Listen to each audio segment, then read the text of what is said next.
Foods. There are so many foods out there. Some foods have been invented and made by a specific country, while some were just made in a different way in different countries. For example, chicken. Chicken has so many recipes, and if you look at the traditional way, there are so many countries out there which have entirely different recipes than the other. And we can't really say one specific country has invented the eating of chicken. And today in this video, we'll take a look at foods which originated from one country but was perfected by another country. So let's start the video with bagels. Now with bagels, there are so many debates around where the first bagel originated from. Some historians argue it was originally German because of the Yiddish word Bagel. I don't know how to say that, which means a ring or bracelet. They had one other maybe more possible German word, Bugel, which literally means a round loaf of bread. But the Polish Jewish people of Germany use that word more often, so it might be wrong to say it was German.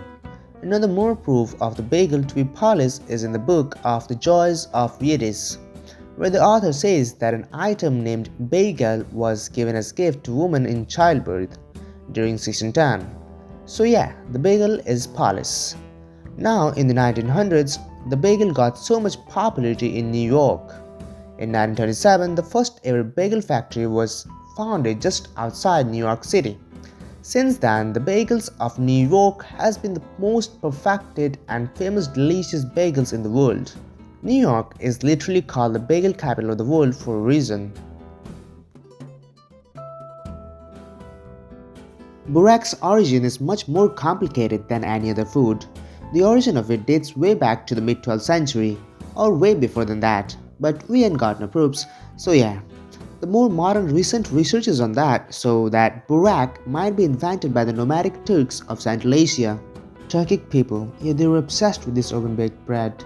It did not take long for this oven-baked bread to spread its wings elsewhere through the Asia to Europe. It began its journey through Aral Sea to Ukraine to Persia and so on. People of different cultures enjoyed having the burek, though they used different ingredients to fit their own taste. But the main component of burek, yufka, still remained unchanged. And yet again, the delicious burek began its journey through Mongols. Just like other people, Mongols also loved it. And they too changed different ingredients to fit their own taste. And it became a court cuisine in Mongol-ruled China. When Mongols began to crumble, the Ottomans came. Ottomans too, they took the same approach as Mongols after tasting this burek just one time and made it their special cuisine. The Ottomans grew so much fond of it that in one instance they executed 3 burek makers. What in the f***? You know why? It's because they did not stuff it with enough filling. What in the f***?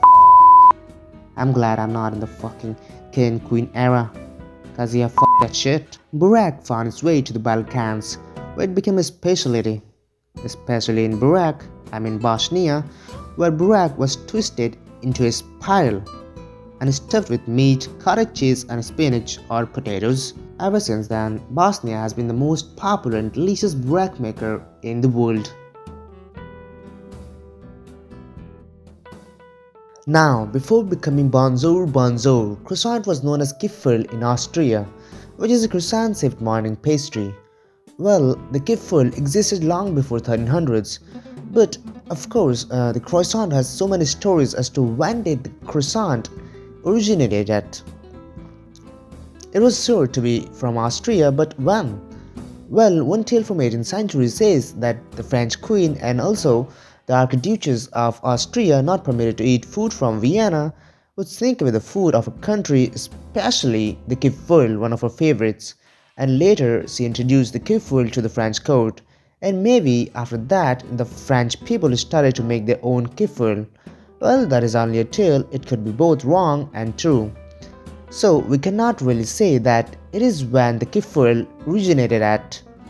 The more accurate evidence of its time of origin points it to the Austrian artillery officer August Jahn, who opened the first Viennese bakery in Paris in 1838. He began to make the kipferl a little bit different than the original Austrian kipferl and renamed it croissant because of its croissant shape. People of Paris fell in love with the slightly different upgraded kipferl. They immediately tried to make the croissant with the same taste at their homes.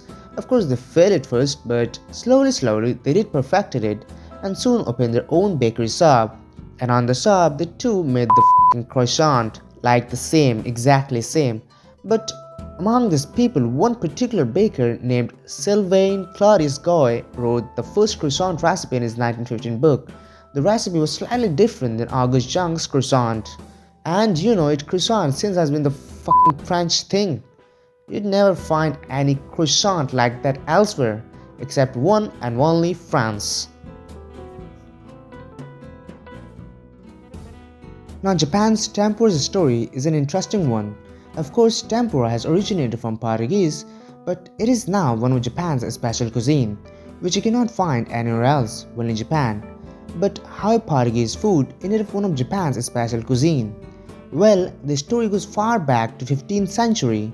They say in 1543, three Portuguese sailors who happened to be in a Chinese ship were headed to Macau when somehow they got hit by a storm and were swept off course. And when they finally landed, it was not Macau, it was Japan. And that's how them three sailors became the first Europeans to ever step on Japanese soil. Obviously, they had difficulties staying there at first, but Japan was in a civil war then. So they began trading with the Portuguese for guns and eventually for other items as well. They grew a good relationship until 1639. The Portuguese had to leave Japan. Though they didn't leave, they left a mark of their own, which was a delicious recipe of a battered and fried green bean called Peixinhos de Horta. My apologies for saying that wrong. But yeah, it is now known as tempura. The most perfected one you can find is in Japan. But there is no such thing as perfect food, only the idea of it. The real thing is to make people happy. That is what cooking is all about.